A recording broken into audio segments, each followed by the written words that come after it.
So I'm about to have a conversation with Dathan Benton. He reached out to me, an old army buddy of mine, 21 year served, then retired. I'm really interested where this conversation goes. I do want him to introduce it so I don't kind of trip over myself. Seems like he's put a little bit more thought into this than I have. He reached out to me because he just wanted to kind of play with it and see where it goes. And I'm kind of playing with these ideas as well. And so I'm excited. And so I don't want to bury the lead too much. And here he is. Do, do, do.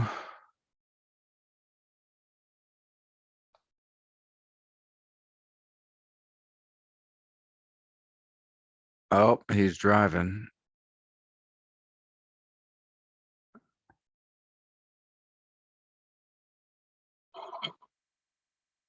All right, I know. Well, here we are. You were driving. I caught a little bit of that, paused it, and so now you're kind of comfortable. And we were having a little bit of an offline discussion about you leaving Facebook, and part of that is just because it sounds like the negative comments part in that if you're like, "Hey, I found a cool path. Check this out." People will be like, "Well, hey, what's wrong with you? What do you think you're this self-righteous fool?" But then at the same time, um, if as you try to send out this goodness, it's hard not to like then take that feedback and then see that person in real life as like this Facebook shithead. And so, in order to have a kind of a clear headspace and a healthy relationship with people who matter in your life, you just remove the opportunity for Facebook dipshittery. It kind of sounds like. Okay, I can't hate you for It that. was kind of like, it was kind of like, I was putting the cart before the horse because I got caught up kind of in it. And it's like I want to spread, this message to as many people as possible. But it was taking my attention and my time away from the people who deserve it the most, which is the folks that live in my house. Mm. You know what I mean? Because that's wasted energy spent on people across the damn globe that I could be spending with my with my family and just walk it instead of talking. I mean, that's certainly an interesting perspective. It depends on where you want to take it, right? If you can actually help people, right? I mean, Einstein certainly helped the world, but he was a terrible husband. I mean, a terrible husband. So, like, does that mean he was a bad guy? No, because he had more benefit. And so, I like where your head's at, right? Jordan Peterson, a guy I deeply admire, is a big fan of that. Like, take care of your own house before you try to, fix the world. And and then it seems like an idea that been playing around in your head was you kind of had a few bullets. Do you remember that? Where do you give thanks and who do you give thanks to and all that? Yeah. Do you have those questions available to kind of rattle through those? Where do I give? Ask the first question one more time, please. There's an airplane flying Did overhead. you deleted your profile, so I don't have access to it anymore. I know. So yeah, I don't know. You sent me a Facebook message, and I was looking for it to brief up, and then since you deleted your profile, it's not there, and I can't find it. Sad day for me. Oh man, Yeah, so what's the thing? yeah. I seem to recall it was something around the lines of like, where do you give thanks, right? How do you give back to your community? Was that right? Something I was asking a lot of stuff. One of them was, There were like kind of five centered questions. around, what are you asking for? Like, what are you praying for? Oh, I like that. That was a good one too. Yeah, Yeah. yeah. What are you? I mean, yeah. So that's a great question, Depending man. on who you follow and what you follow, praying, asking, whatever. You know what I mean? You know, the Well, semantics of it. and so the thing is like, when I was living in my apartment, uh, well, I guess technically my condo that's built like an apartment, right? I had a couple of missionary boys over, and one of them told me that he likes being humbled because then it's God's ability to like teach him. It's like, bro, you should never wait. Like, do you have any idea what the hell you just wish for? You want God to humble you. Do you understand the words that come out of your mouth? Right? Here's this almighty, all-powerful thing, and I want it to humble me. Like, imagine if you tried to humble an ant, if that were such a thing. Like that's insane, dude. And so that's a really interesting thing, and like where we put our hearts and what we aim at. I like the idea of trying to be sincere and open. So if God wants to teach you new things, but I often wonder how much we really inspect the words that we use. And then if we don't inspect the words that we use and then we use them, we don't really know the full meaning. Well, then how do we then know how to get to that end result that we're praying for? Because we're not really using the proper measurement device. And that's kind of where my thoughts are. It's kind of like, kind of like reverse planning or backwards troubleshooting, with me, like with my own issues, I guess you can say. Hmm. It's kind of like, almost like a flow chart.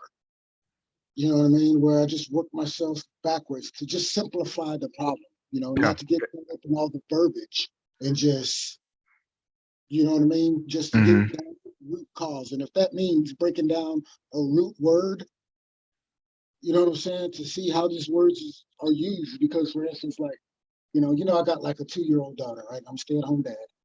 And so, instead of just saying things like wait, I tell her to exercise patience. Hmm. Because it's different. One is just waiting to receive, whereas exercising patience, just even saying it involves some form of effort. Well, effort from within, right? So you're not putting internal pressure, you're trying to kind of groom or sorry, you're not putting external pressure, you're trying to groom some sort of internal pressure. Yeah, I like that. I mean, that's a great way I mean, in my line of work, I've got to find that internal struggle of where people are suffering and where people, really zing and come to life, and see if, my, job has the ability to put them in a career, that would then solve, right, their problems. And What is it so, that you do? I'm sorry. do I? What is it? What is your job again? So I'm an admissions advisor for Baxter Cluess. Boyd Cluess is my boss. He's a world leader in PCI DSS cybersecurity.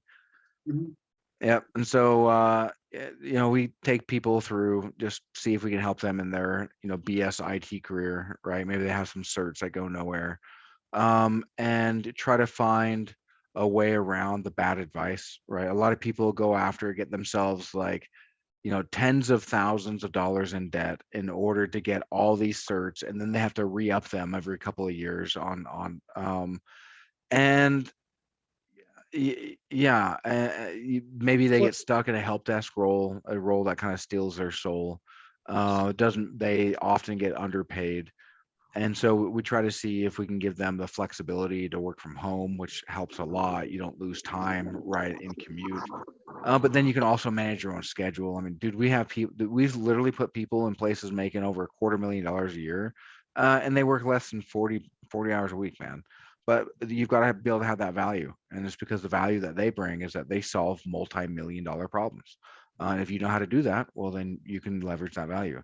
And I think if you can get back to a first principles, right, and figure out what's the value of what I'm asking for, right, you might be able to figure out a better way to get it. And because the thing is the only way and certainly there's room for me to be mistaken, but it seems to me that when you pray and you're sincere and you pray to God, you pray to the universe, pray to whatever God you believe in. I say God because it makes sense to me, right? God is good, so I think of wherever there's goodness, right? God is there. Um, and so, with that, if you pray to God, I kind of lost my train of thought there. Where was I going with that?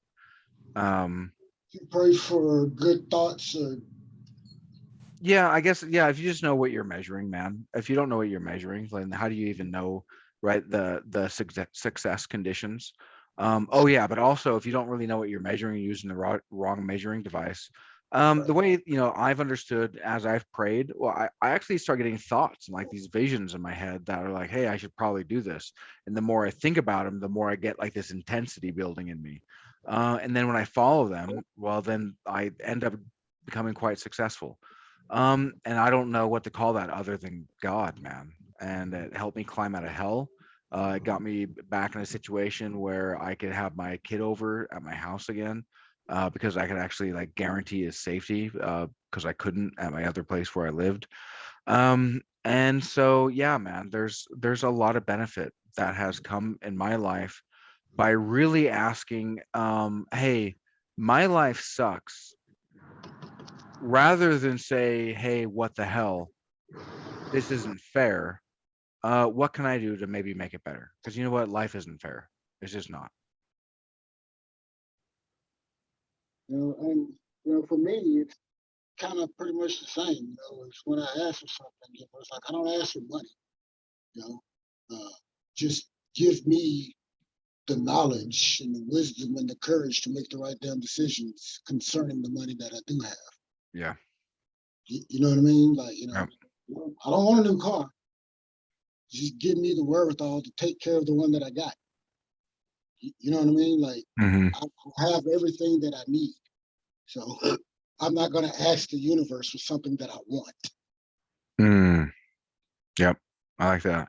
Well, and so I'm at a place now where I'm not really sure exactly, I have a general idea of what this goodness kind of wants from me, but I don't really know exactly. And that's weird because that's kind of a bit of a test of faith. And so I've been going to the steam room a lot and try to sort through my thoughts and just kind of align myself. I try to be very ritualistic when I go to the gym, when I go to the steam room, so that it's again like I'm preparing for this ritual to get my mind aligned with the greatest good.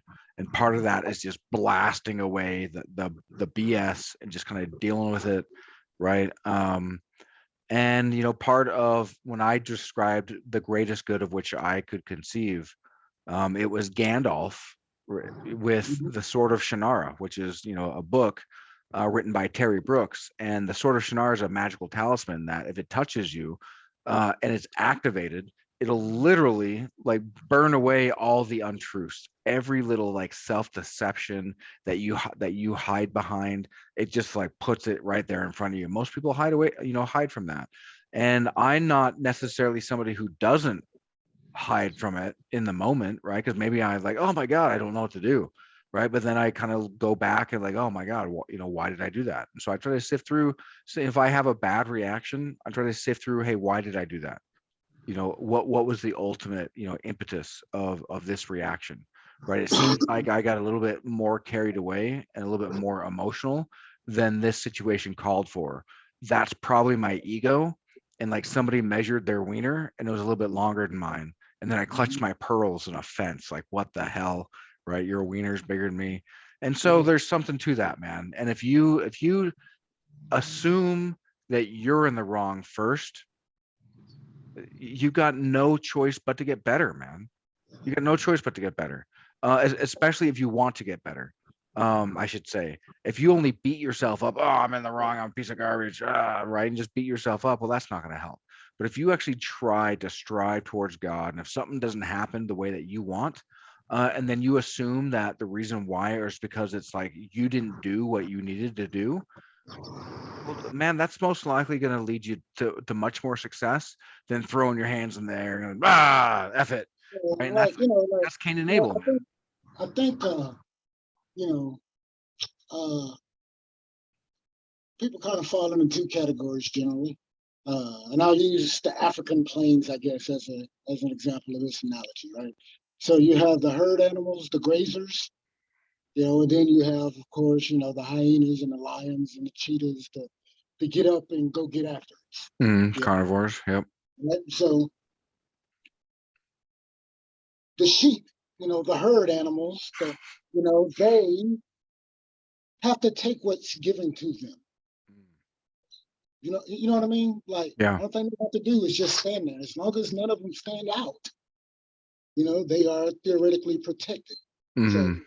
fall in line, do what we say do, and we will continue to feed you. Interesting. You know, no, Yeah. no. Zebras have stripes. You know, they don't have polka dots now. If you want to be a zebra, you got to do it this way. And You know, how dare you do it any other way? Because then you're going to compromise your. And so, instead of actually having mortal danger in our lives, we have more psychological danger. And if you break away from the and start to commit thought crimes, well, how dare you? Interesting. and so Um, then, but then on the other side, you know, you have the predatory animals, the one who wake up every day and their meal is not provided to them. They have to get up, scratch and claw and go get it and fight other motherfuckers that want to get the same meal. You know what I mean? And it's like, yeah, no, I am the big lion. So yes, I yeah, get to have the first bite. And yeah, the female lionesses all got together. It's like, you know what? We don't need no male lion. We catch the dinner anyway. So they kick all the male lions out. And now they hunting down the zebras and all of this shit. But guess what? These punk ass hyenas show up. Now they done chased off all the female lions who was talking about they didn't need a man. yep. You know what I'm saying? Now they run around talking about where the men at. And the men sitting back going, And oh, here comes this male lion running y'all, up with its mane kind of flown in the wind like Fabio. Like, that's right, ladies. What's up? we told you, y'all said y'all had it. We told y'all, look, there's a reason why we get the big piece of chicken. Yeah, You know?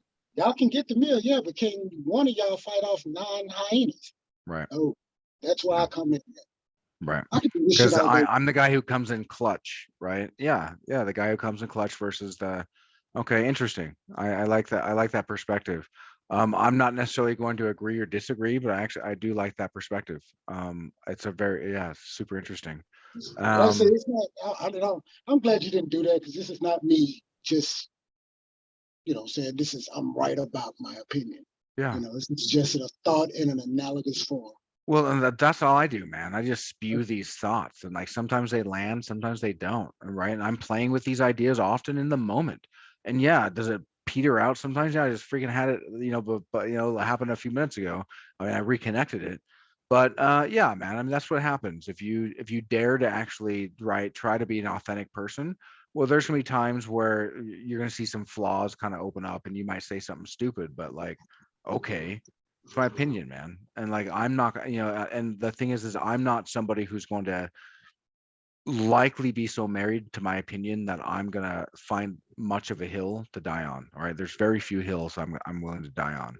Um, and so, yeah, versus the people who scream at you that they're right. "Ah!" And then when they're proven wrong, then they finally say, well, it's just my opinion, man. It's like, dude, Well, you know, when I was talking about you got to be able to kind of reverse troubleshoot and peel back the onion. yeah. For me, it was trimming branches off my give a fuck tree. It's funny. And, you know, I can liken it to labels. You know, people get all caught up over labels. Uh-huh. You know, it's like, you know, I thought about it. What, as far as me, Dathan Benton, the three things that say who I am and, you know, from which I conduct myself and just all these other different things, right? Two of these I have no control over, right? Which One of them, are the two that I have control over, one is being black because I was black before I was a man, before I right. was pregnant. So those are the two that I have no control over. Sure, the accidents of birth. So what? The accidents of birth, right? You have no control over where you're born, who you were born to, what color, what sex, right? I don't call it an accident, man. I call it the privilege. I mean, like, it's an accident of birth where you're born. I mean, privilege, yeah, you're right. It is a privilege to be born in America for sure. I mean, we don't necessarily treat everyone the way that they should be treated, but there's definitely a lot of good that goes on. And And so, the third label that I wear is being a veteran. And like I so say, I wear my vet hat everywhere. And it's not so people can give me free shit because, you know, I don't even, you know, that's not why I do it because I can always spot that rundown Joe who just got out and I can tell didn't have a good time in the art. And I So can you're say, kind of hey, putting a beacon out, just kind of and I can say, drawing people to you. hey man, how you doing? How's the VA treating you? And I say, well, hey, call this person. Like there's a guy that works at a place down the road that I, frequent. And one day I was like, hey man, you a veteran? He's like, yeah. And I could just see the stress all in his face. And I was like, where are you at with the VA? And he told me a story. I gave him my buddy's info. I said, hey, call this guy, man. And stop fighting that system. Try to stop fighting that monster by yourself. And not too long ago, I was back in there, and this guy had his day off. And another guy was there. He's like, I asked him how he was doing. He was like, he seems to be doing all right. He said the guy just had a kid, and all of this other stuff. And life is really kicking him in the nuts. And here he is fighting with VA and everything. And I was like, man, well, I hope it works out. But like I said, that's why I wear that veteran hat. So when I see these young kids that are just like, it's my way of saying, hey, look, interest me. I like I'm that. one of the people. I like that. Yeah, I used to wear a one of those little rainbow bracelets for the same thing. I try to be mindful. Like when I was 15, I was going on a vacation with to Hawaii. My mom was going on a business trip, took me, my older brother. One of the guys who we were traveling with, my mom's friend Joe, was like Liberace gay, like gayer than gay. Like as soon as he walks in, like he just stands there and like super gay poses, and like his shirt starts flowing in the wind, like his Hawaiian shirt, and so I was super turned off by that, and my mom shamed the hell out of both myself and my brother because we were just like, he's gay. And it's like, okay, well, that makes a lot of sense now. Like, this is just a person that likely, right, is an accident of birth, right? I certainly, right, there's certainly um, anatomical drives, right, physiological drives that I have. And like that's stupid to judge somebody over something that small as like that physiological drive, right? I don't like the taste of a penis popsicle, so I don't taste it, right? I mean, that's kind Simple as of that. yeah, that's kind of where my Hey, you and can do so as long as you don't mess with me. yeah, man, don't especially don't kiss me afterwards, man. Like, um, but like yeah, I'm a very libertarian in that way. Very live and let live. Like, look, man, just be a good person. I don't care what you do behind closed doors, right? You ain't hurting anybody, behind there. You're not like cooking meth. You're not gonna, blow up your house or something and like hurt people around you. Dude, I don't care, right? Just be nice. You're not disrupting the peace of others around you, man. That sounds great. Sounds like you're a pretty good neighbor. Yeah, that's pretty much it, man. Just like I say, man, I'm from the country, dude. And like I say, when I was growing up, we literally didn't have to lock our doors, didn't have to lock our cars. You know, and people drove down the street or the road and they waved and they honked their horns and and shit like that. And so whenever I see neighbors, when they walk outside, I want to know, hey, I can wave at that dude. I got a Puerto Rican dude that lives across the street. And my 2-year-old daughter, when she sees him, she runs outside and goes, "Hola, papi! Hola, papi!" And That's so funny. I fucking love that shit, man. Yeah, that's funny, I dude. love that. Yeah, it's funny the little things that your kids do that really like connect you to something good. Which is interesting because kids can really make you a much stronger person, a much better person. I never realized that because I had terrible parents that didn't give me any direction. And so interestingly enough, so I'm very drawn to Jordan Peterson. He's very much like a guy who is giving an antidote to chaos, but what's interesting is that I think a lot of problem is that we have people who give order, but have no idea why they're giving order. Sit there and just do that thing for no reason why I don't really know, right? Stop doing that, right? Just because if you're annoyed, right, you just yell, snap at your kids, and in this very authoritarian manner, and I think that there's things that can be done politically to kind of help with that, right? What you Wages. said reminded me of a conversation, which is one of the reasons I decided to get off Facebook. Oh yeah, yeah. Yeah, man, and so it's too bad. There are real meaningful ways to be able to give goodness. I found that kind of like what you said, taking care of your family. I've been trying to be much more family oriented, especially with my son, dude. Like, dude, I started playing. I had him at my computer, and I was playing Hall and Oates. You make my dreams come true. It's like you make my dreams come true. Hoo hoo hoo hoo. So he's in my chair, and he's 9, so he's like hoo hoo hoo, and I started smiling. I was like, dude, this is amazing. He's like, what? Dude, like, I can't help it. Most music is very catchy. It's like, dude, that's like that. Like, it melted my heart, man. It's like, that's Yeah, freaking amazing, dude. So absolutely. awesome. And just like I, it was just I, this tiny thing. I'm looking at him from behind, and he has no idea that I'm even watching him, and he just kind of just is him. He's just doing his thing. Just yeah, it's hey, so fun. do you mind giving me a second to go grab my journal? Yep, go grab your journal. I'll pause. Recording in progress. Now you've relocated, sir, to inside. It's a little cold, and you're not going to smoke anymore, so no need to be outside. Cool, cool, cool. Yeah. And so, you wanted to grab your journal. Looks like there's some refined thoughts that you wanted to maybe talk about.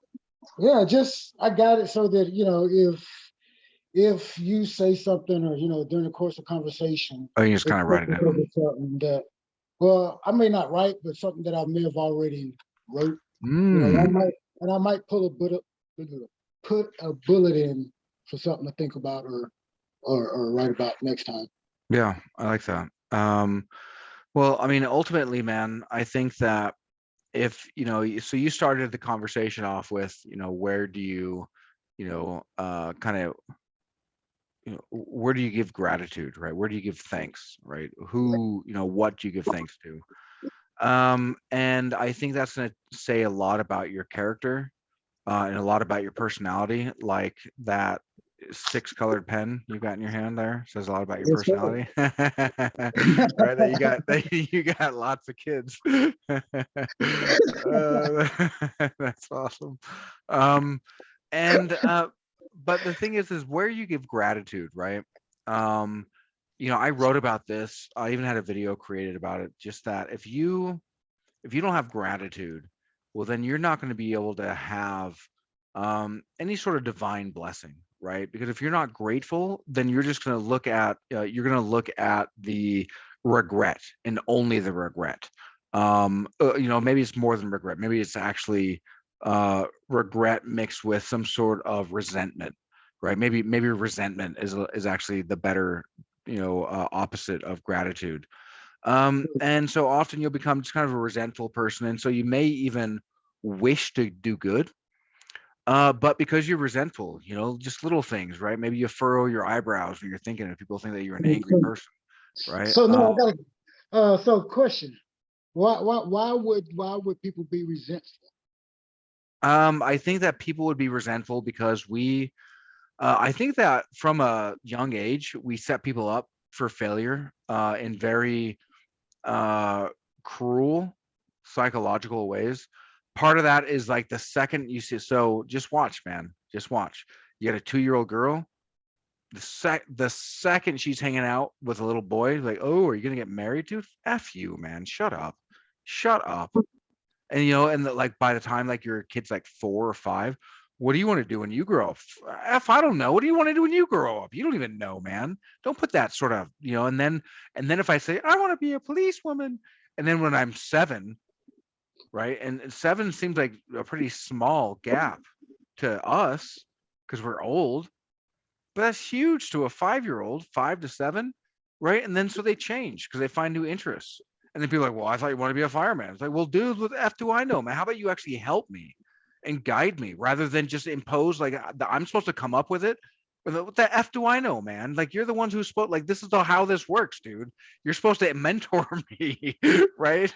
And so respect your I'm elders. 5 Well, years old and why? I say I want to be a police officer. You Yeah. should be making me volunteer. Like, hey, I have a 5-year-old. How often can I bring him by to learn how to be a cop? Yeah. Yeah. Just see, hey, is this something that's worth exploring? Do you have time? And so, my son, he wants to, be a chef. Maybe that's not realistic. Maybe it is, right? So he likes to bake. Sometimes we'll bake things, right? We'll cook a little bit of things together. He'll bake things with my brother, his uncle, right? And so, like, We'll play around a bit, and I try to involve myself in his interests, just to see where it goes. For instance, you could think that wasting time on Pokemon cards is a waste of time, and yet when he was talking about his Pokemon cards, dude, he was just rattling off these really complicated names and just like indexing like all the stuff that he's memorized. He understands the evolutionary structure and process of all these. Is like, okay, so he's learning something. So that's cool. So he's capable of learning, obviously. It's something that he's very interested in. So maybe he's telling me some sort of meaningful way in which like he engages in the world. And I think that if you have resentment in your heart because you have all these unrealistic standards, you work really hard, you don't actually get the results that you're looking for because you're getting what you measure, and you're measuring the resentment because you're just looking at resentment rather than measuring the goal and looking at the gratitude, right? And so then you get further and further and further down because you're getting exactly what you measure because you're focused on just like how miserable your life is rather than focus on, well, hey, is there maybe something that I'm doing that is contributing to this? And what if I stopped? What if I stopped digging down, right? Okay, well, like if I stop digging down, is there then maybe a path to like start climbing up, right? And then so, but often we're just so convinced that we're right, and that's what resentment does. Resentment just doesn't allow for other people to, F you, because you'll just write somebody off if they disagree with you. F them, right? What do they know? They don't know me, right? Rather than again assuming that you're in the wrong and try to make And the yourself kind of whole thing about they don't know me, it's I guess in a broader sense, people get resentment, in my opinion, whenever they feel that whatever it is that they've given, the person doesn't show gratitude in some form or fashion. For instance, say like if you ask me for $500, right?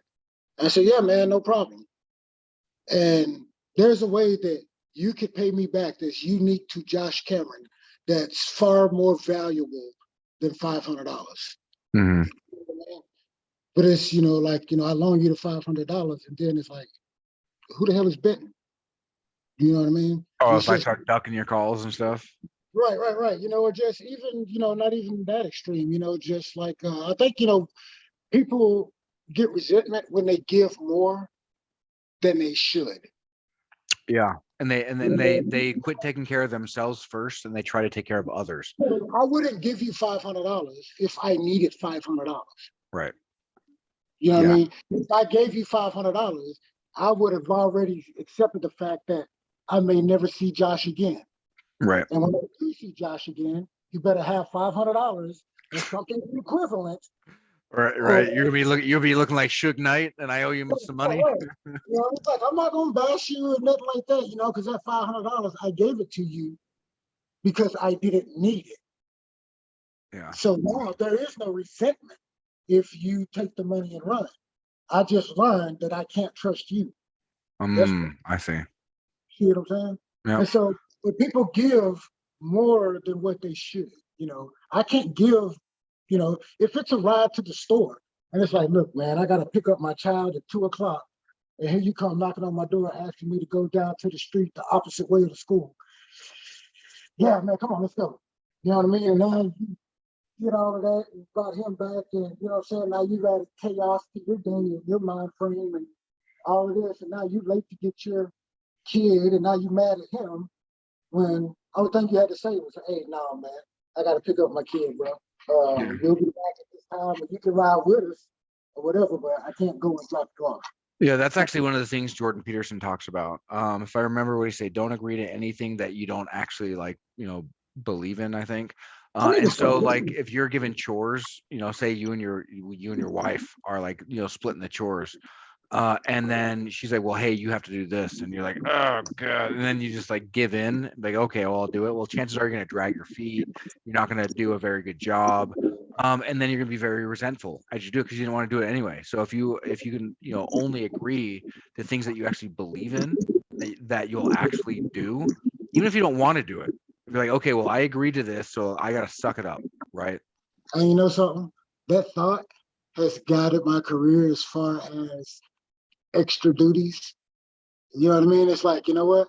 I'm gonna I'm gonna have to do a bunch of extra crap. So I'm gonna pick the crap and volunteer for the crap that I'm interested in. Nice. That's I don't get voluntold to oh, do you don't get something. voluntold, and then you look like a go-getter, and so you can. Yeah, nice. So I'll volunteer for the shit I want to do, so I don't get voluntold to do the shit I don't want to do. Yeah, yeah, that's so funny, man. Yeah, because in the army, man, they're happy to volunteer you.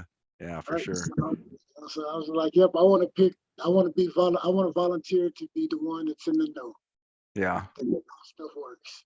that's funny, man. That's funny. I like that. Well, that's a good way to guide your life, right? And that's one of the things that Jocko Willink, again, Jordan Peterson, right, talks about is like, willingly pick your struggle, and bear your cross, man, right? And Take whatever. it's better to find that struggle and actually and willingly engage, with that dragon, than it is to wait for it to come out of its cave and devour you, right?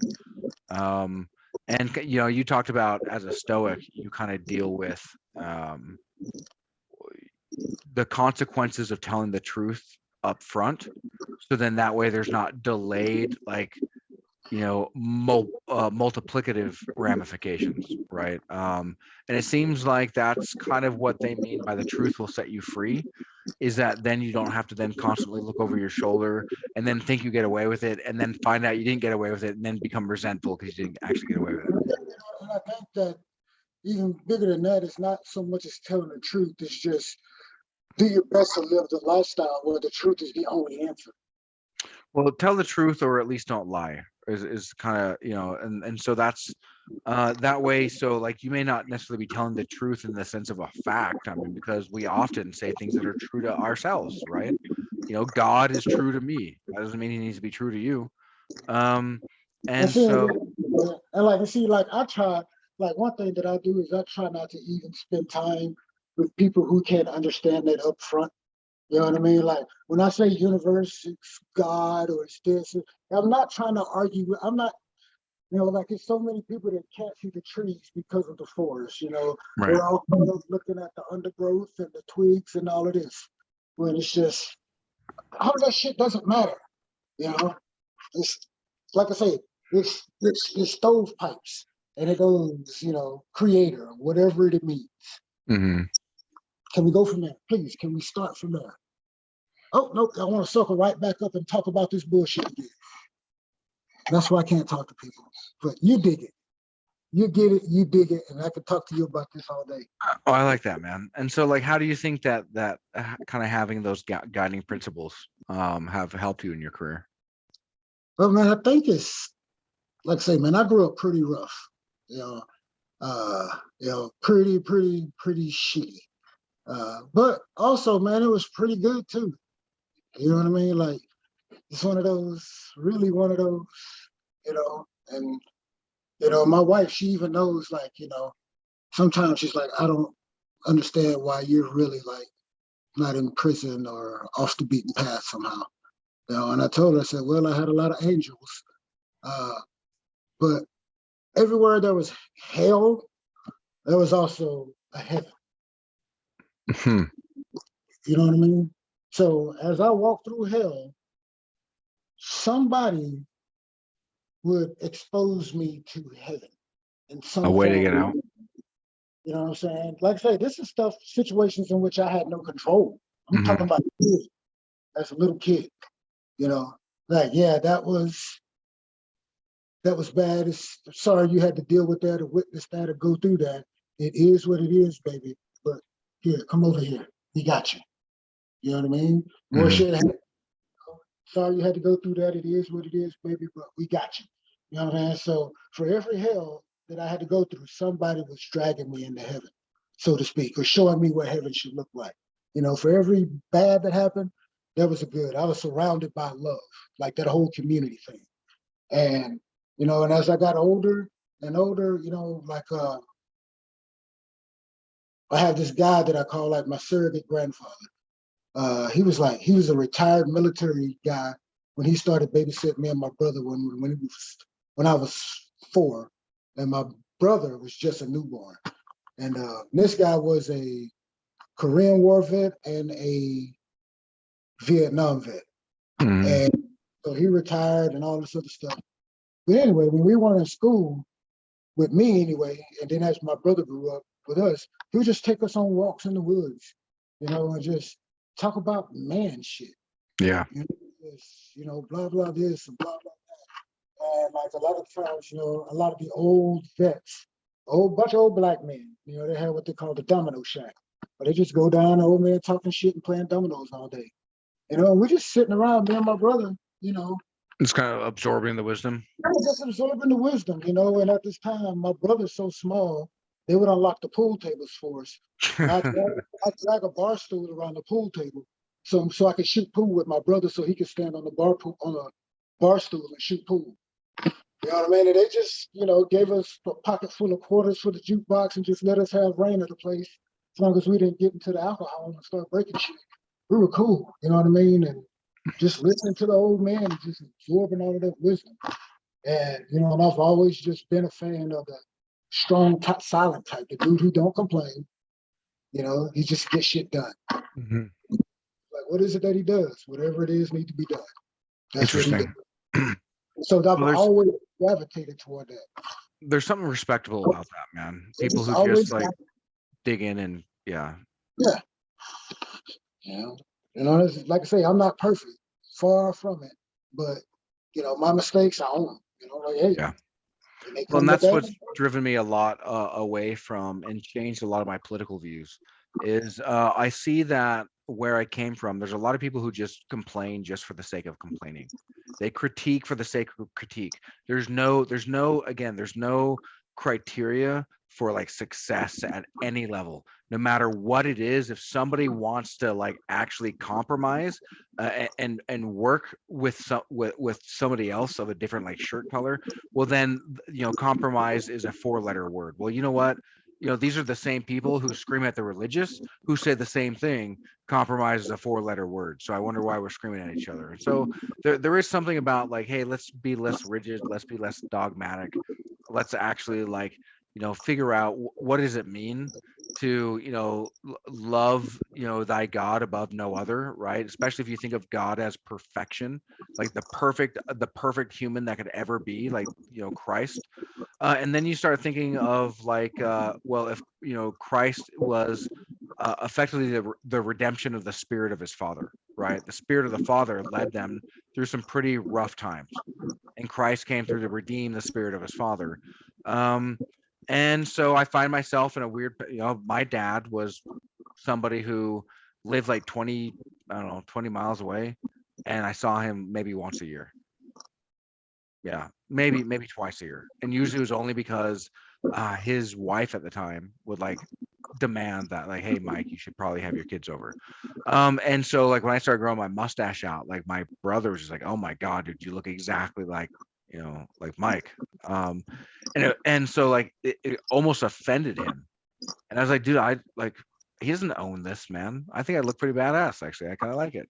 um and so and then he kind of got over it, but it's like, okay, so like I can redeem the spirit of my father, and even though he was a giant turd, I don't need to carry that, right? The future is the path to the redemptive process. And I think the only thing that can redeem your past is your future. And often people look at themselves as like this broken construct, and so they try to go back into the past to fix what's broken rather than deal with the present and make the present person stronger. You can't fix that past person. That's done and gone, right? You can try and make this present person strong. What can I do today? What can I do right now? Right? hey, Today, unfortunately, doesn't live in the past. question I've started asking people instead of saying, "How can I help?" or "Let me help you." It's, hey, how can I offer some peace of mind? How can I offer some peace of mind? I think it puts people in a different, I got to think different now. That's interesting. Yeah. Because I had a friend of mine that I grew up with, and somebody that she knows died, somebody she knows and loves and cares about deeply died. And so, she was asking for prayers on Facebook, and I said, basically that, look, Hugs and prayers and kisses and well wishes are cool. I said, but sometimes, you got to be somebody's blessing. I said, I'm not there physically to do anything. So, what did I say? If you want to help and go offer them some peace of mind. Something to that effect. Mm. So that's what you can do. If they say, because my wife, her grandfather passed not too long ago. And so she was kind of, didn't know how to take it, Sure. going up. He didn't pass he passed after she got there. Mm. She knew that she was basically going up there to see him die. And so wasn't sitting too well with it. And she was just like, I'm worried I won't know what to say or whatever, or blah, blah, blah. And that, I'm just going to lose it and blah, blah, blah. I said, well, baby, remember, you're only there for two people, your You and him. grandfather, no, your grandfather and your grandmother. Everybody Oh. else fucking kick rocks. I said, your Mm. sister, your mama, your auntie, your uncles, you are there to offer your grandfather and your grandmother peace of mind. And I Mm. said, what is the one thing you do better than anybody else on this planet? I said, cook. I said, what is the one thing that family needs during a time like this? Food. I said, you go there, you just make sure everybody's fed. You don't have to be the transport shuttle. You don't have to be the Walmart go get a gopher. You don't have to be, doing all It's that. already within your skill set, right? And if you've got an outrageously delicious, right, ability to make like this yummy food, yeah, man, for sure. And especially if no one else is stepping up and doing that, Right. because yeah, It's something I like that. it's something she can do all day. She Yeah. wouldn't, she never runs out of gas for it. So let me ask you something since you brought that up, because a close friend of mine, his uncle recently passed, and some people I know are wanting to get together, and they really want to maybe send food, send flowers, and I like that idea. I This was a very popular person, and I'm afraid that everyone's going to send food, and then I'm going to be a burden because now I'm forcing them to throw things away because now they have more. And so, right, sometimes in our struggle to be like, hey, I'm going to do this for you to give you peace of mind. If you don't coordinate it, you coordinate it badly, and that also can come back and give you a little bit of resentment. Like, It can maybe bite you in the butt and actually cause a little bit of right stress. see how you can offer them some peace of mind. That way you can volunteer for the stuff you want to do. Yeah. So you don't necessarily voluntold yourself to do things you don't want to do. Yeah. That way you can pick something that you're like, what? Yeah, I can do this too easy, whatever it is. There's no strain on me, and it gives them, it makes their day brighter.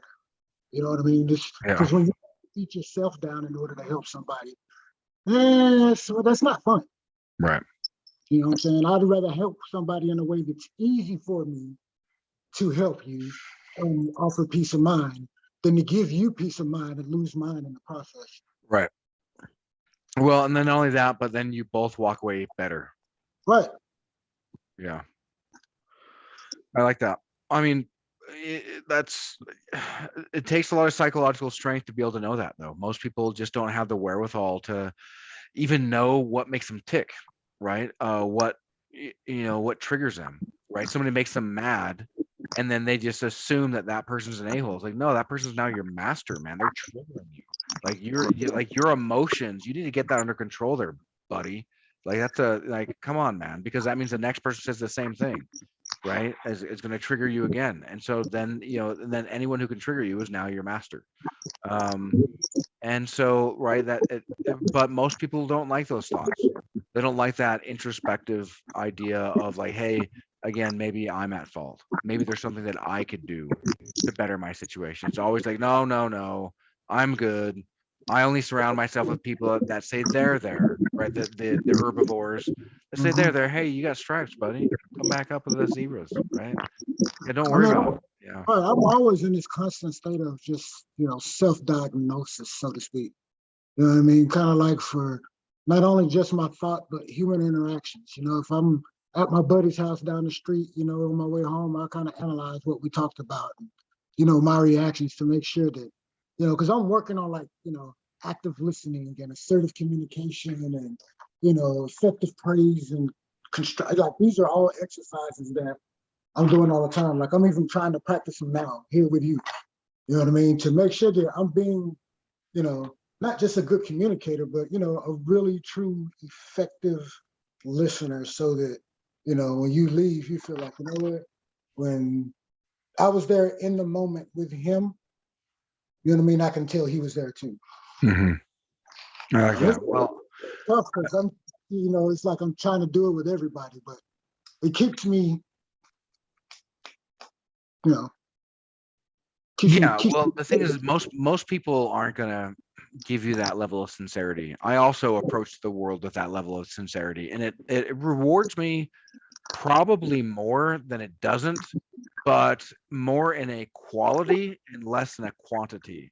It Right, it it right, exactly. punishes me more in a quantity, but it outrageously rewards me in a quality far beyond punishment. Absolutely, absolutely. It's kind of like, when you're doing it for the right reasons or from the right place or whatever, it seems like things just fall in line and you're not even aware Hmm. how things are stacking up and lining up. It's happened that way. And you can look back and say, oh, okay, that makes sense. And then, you get back and, oh, okay, well, let me just keep on doing what I'm doing. Just let me stay the course and Hmm. stay fast at this. And, and it's okay to wobble. And, sometimes you get off course. Every day ain't perfect. But, Oh yeah, every day man, you stumble towards your destiny, right? get back on track and keep going. Yeah. I like that. Well, yeah, you stumble towards your destiny. Like, I mean, because again, what do you know, right? You're going to step out into an area of knowledge in a domain that you're just not familiar with, and you're going to have to see if it goes where you expect it to go. And if it doesn't, well, then you kind of try to recalibrate. Right? I think, like I think part of that is, man, like I've been reading some Seneca, and I've come to realize, man, like a man specifically, I can't speak for women, but a man specifically, we got to have one, two, three, four good friends, like Mm, that are like looking in the mirror. You know what I mean? Like, not that we have to agree on everything, but we have to we have to have the same purpose almost. You know what I mean? And I'm not talking about a superficial purpose. You know what I mean? there, there's In that there's an sense, agapic there's like an agapic love, like a true love, like when you have that camaraderie, right, that brotherly camaraderie, right, and that's something that really attracted me to the hash runs, man, that you and I engaged in, dude. Like they was there, man. Like we were just zinging, we just loved life, we celebrated life, we celebrated each other's company.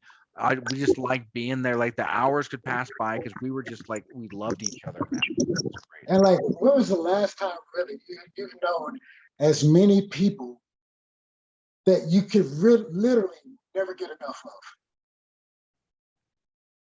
Yeah, I Never. don't think it's ever happened again. And so there's something. Sometimes you have these magical moments, and they're painful to hold on to because you want to recreate them, but the purpose isn't necessarily to recreate them. The purpose is to learn from them, right? Because right, we did a lot of things that were bad to our bodies back then, and there's ways to build that camaraderie without doing those bad things to your body. Um, and But so I but think. I think that was part of the culture we were in as well. Yeah. Oh, You dude. know? Yeah, dude. Army culture. Brah, brah. Yeah. Yeah. Oh my That God. would even fly in today's army. Yeah. Oh, I bet. I bet. Yeah, but Is yeah, today's army? Is it like woke? Is that even a thing? Or I don't know, dude. I retired 4 or 5 years ago. I don't okay. know. That Yeah. wasn't being tossed around when I retired. Yeah, I don't know, man. That seems weird to me, the army being woke, man. It's hard for me to picture that. You know, and so yeah, I don't know. I'm glad I'm not in it. Yeah. I'm, I'm just glad I'm not in it anymore, man. I had to give one too many Facebook counselings and all of this other stuff right before I retired, to where I was just like, nah, this, yeah, no, it's time for me to go. I Well, don't. people were talking trash on Facebook, and so they got in trouble. Yeah, just like, dude, you can't say that and do that on Facebook, you idiot. You That's know, so like, funny. come on, man. Like, even if you believe the shit, nobody has to know until you open your mouth. Yeah, yeah, yeah. I get it because you're a soldier. Yeah, Yeah, stuff like that, you know. It's like, that's yeah, so funny. Hey, you seem almost like maybe it's a little frustrating. oh, dude.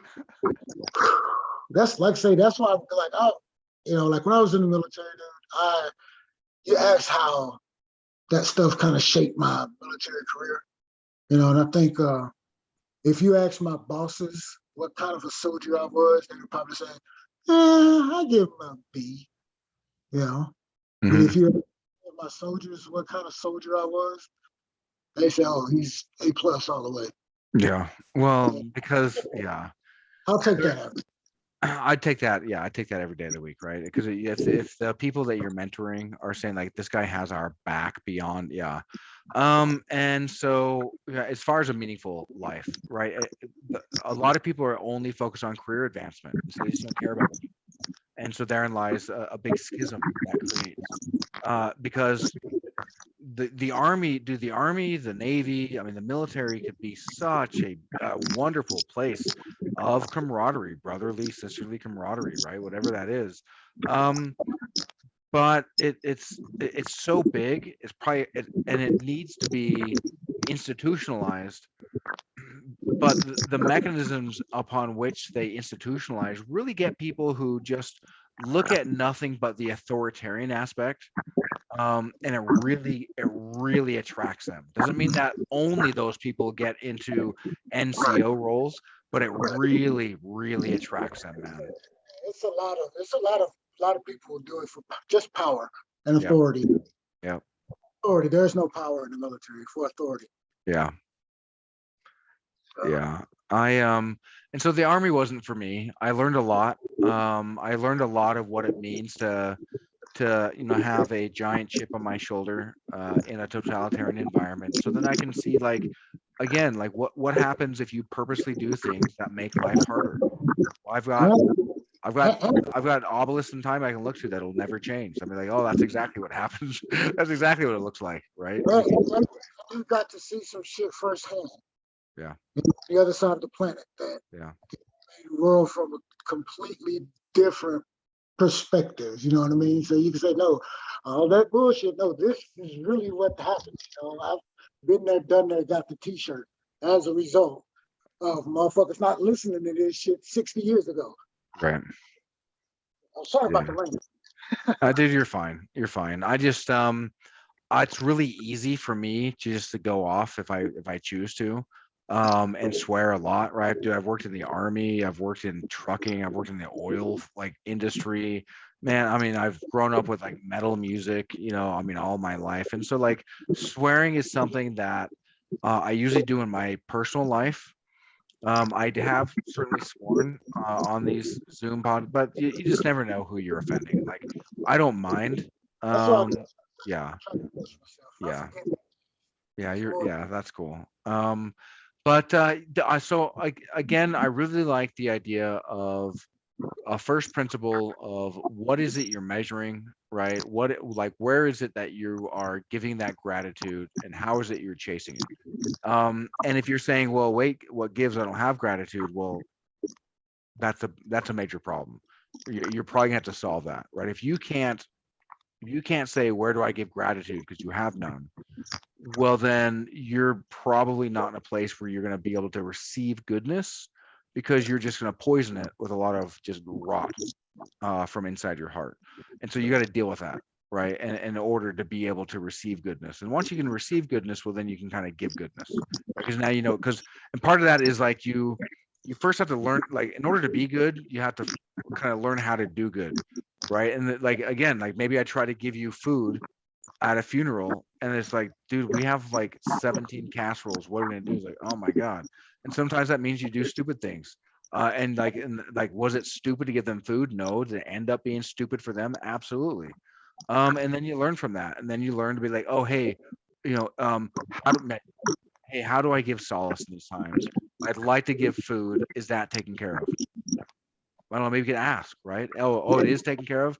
Oh, is there something that I can do that's not right? Something, right? And maybe they say, you know what? Just the fact that you asked, man. Thanks. Right. You know, it's like, I know you got the dogs. Do you need me to walk them for you this whatever? Or, or whatever, whatever is going on, just something that they don't have to worry about. Yeah, They got a million worries. Just pick one and take it away from them. You I know what I like that. mean? Yeah, just, and that's, like reading the Seneca has really got me thinking about friendship. You Mm, know, yeah, man, it's just a few friends. Because I always say, kind of one of my own personal things is if I consider a man a friend, I don't have to ask him for anything because if he's my friend, he's already there to help me mm, interesting. I like that. because we share, we are connected like that. You know what I mean? Hmm. If I know he if he has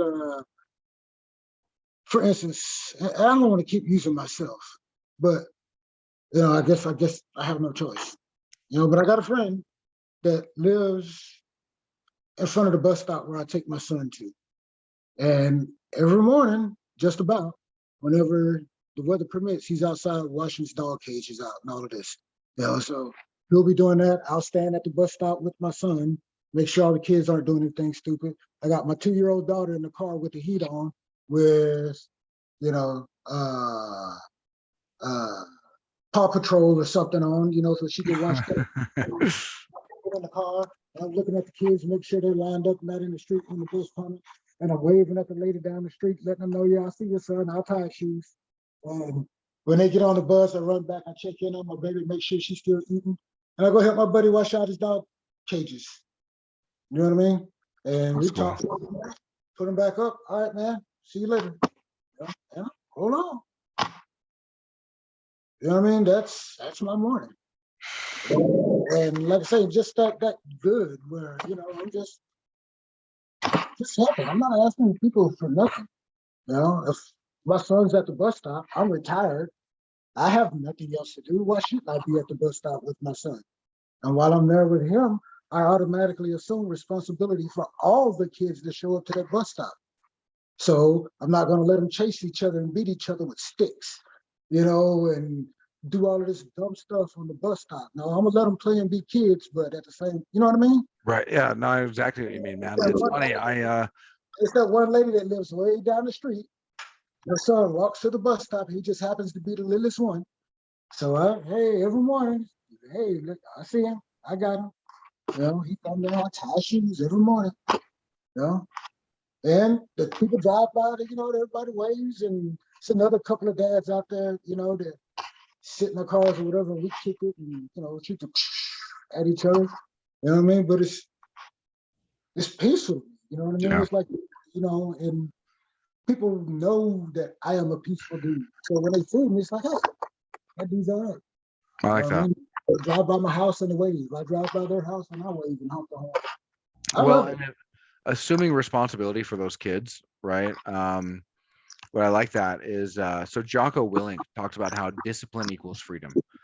And so if you just let the kids, right, just go around and pick on each other, well, you're likely going to sit there with a ball of like anxiety in your gut and like and then you're not going to be able to like you're going to be kind of in a miserable situation. But if you just kind of take responsibility, like come on guys, like hey, come like let's just settle down, wait for the bus, like I get it, haha, funny, it's over now.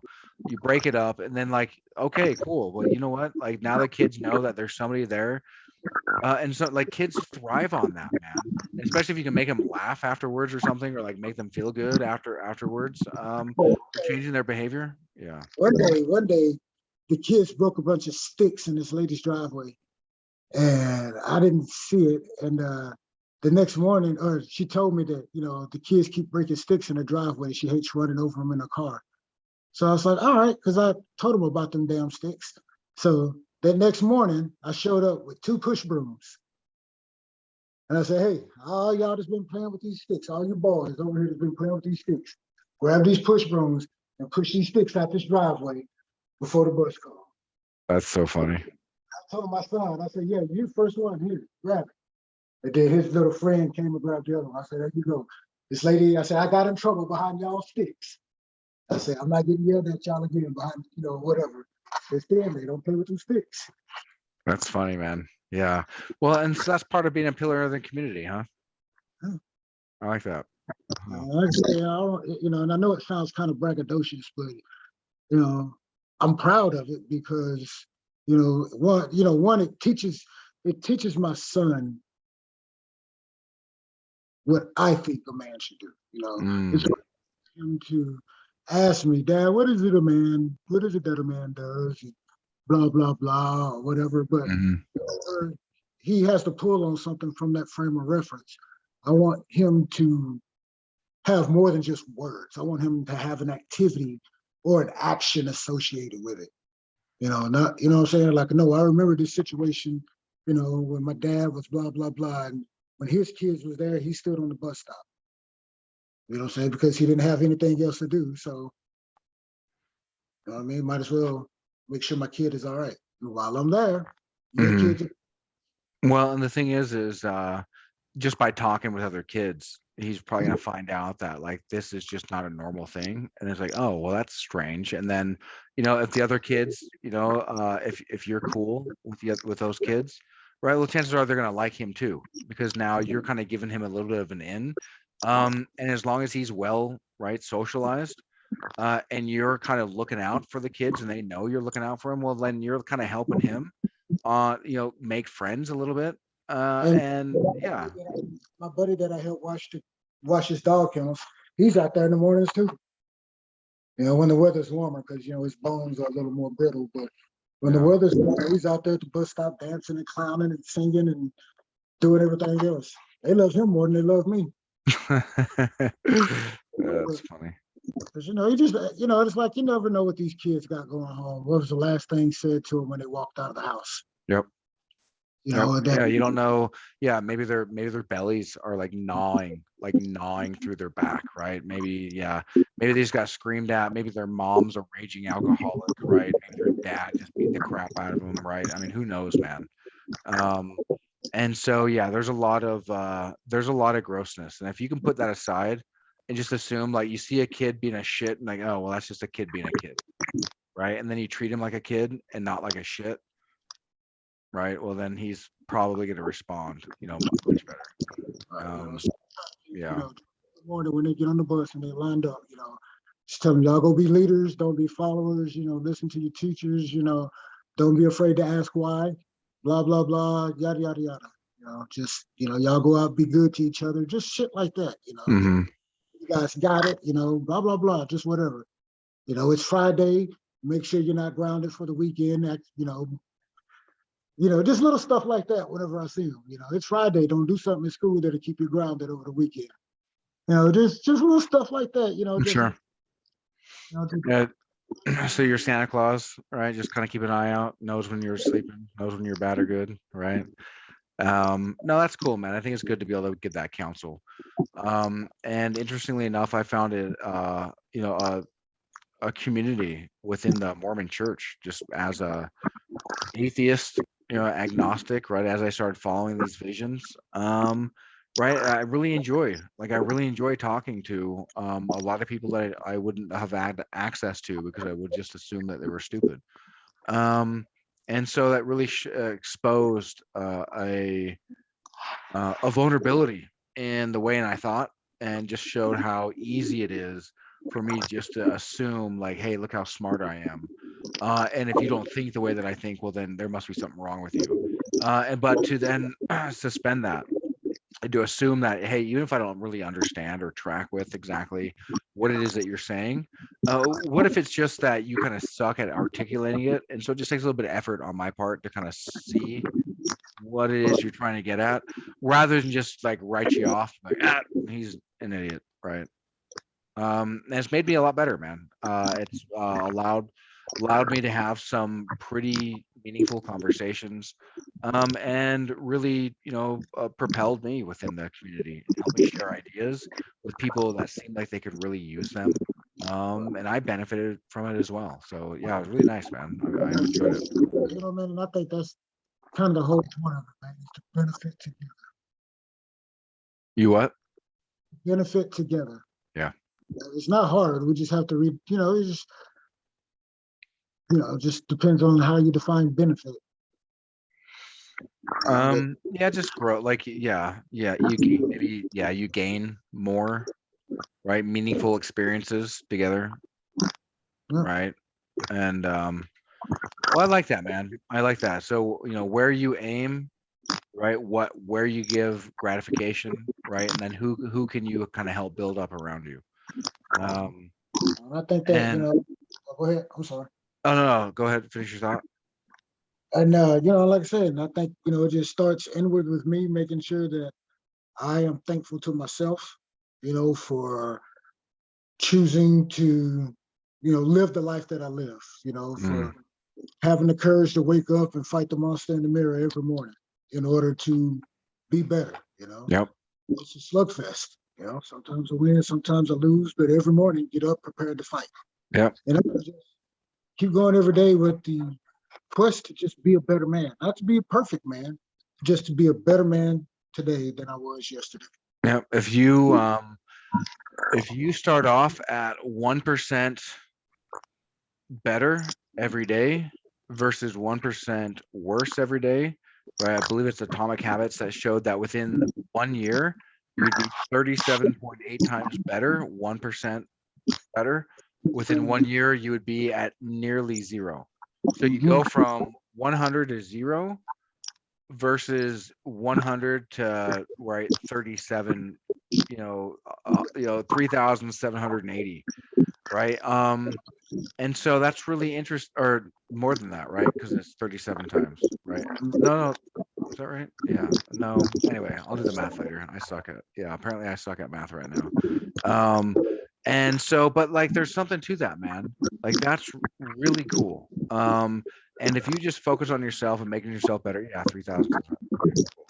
Um, and if you really try to better yourself, you're going to find that the difficulties in life, you can kind of handle them, right? You no longer have to be a prey animal to the different carnivores that spring their head up.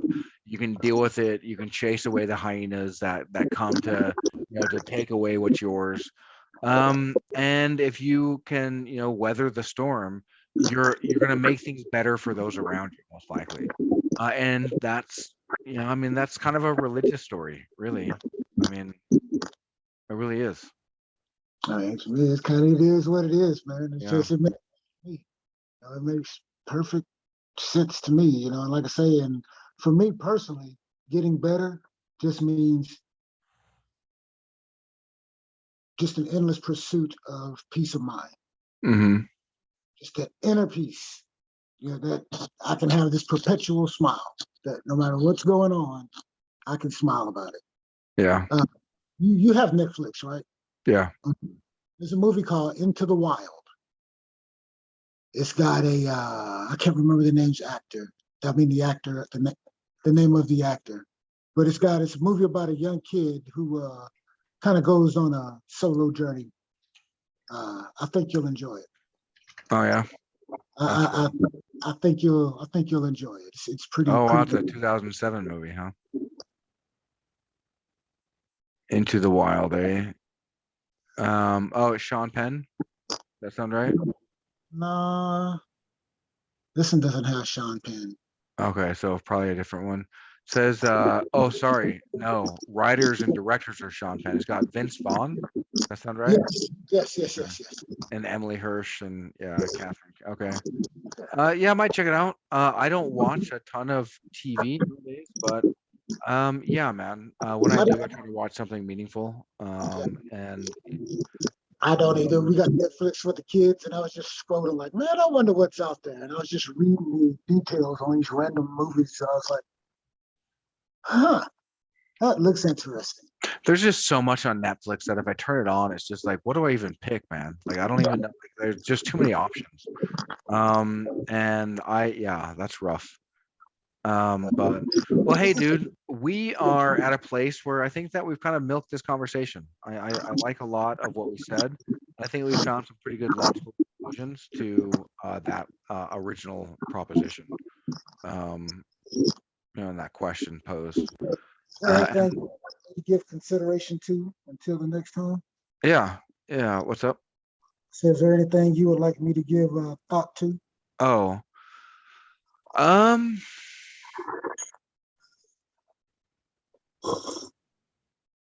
a friend of mine said that the problem with the Bible is that the kids nowadays aren't able to see Matthew, Mark, Luke, and John. They just can't. And so, what happens if you embody that spirit and then actually show people kind of that living goodness or that living gospel that leads to some level of prosperity, right? Often by others just asking, "Hey, what can I do today to make my life a little bit better?" Right? And that's kind of a mix of what we've been talking about and a mix of what he said. And so I kind of fused it. But yeah, I think that would be an interesting thing to kind of just pose and kind of think about, like, okay, well, what does it mean if there really is, you know, Jesus said that you can do as much or more in my name. And maybe that's really what it is just, take your cross and bear it, and not necessarily be crucified by it, but the world's going to try to crucify you, and through the perseverance and through the temerity of just gritting and bear it, being a dangerous person, but keeping your sword sheathed, right? Not having to go out and show, kind of like a difference of a gangbanger and a true gangster. Dude doesn't need to go, somebody who knows that they don't need to flaunt their authority because they actually have it, versus somebody who needs to try to prove to everyone because they don't actually have it. Yeah. And so, like, it's yeah, and that's been a thought I've been thinking about for a few weeks now.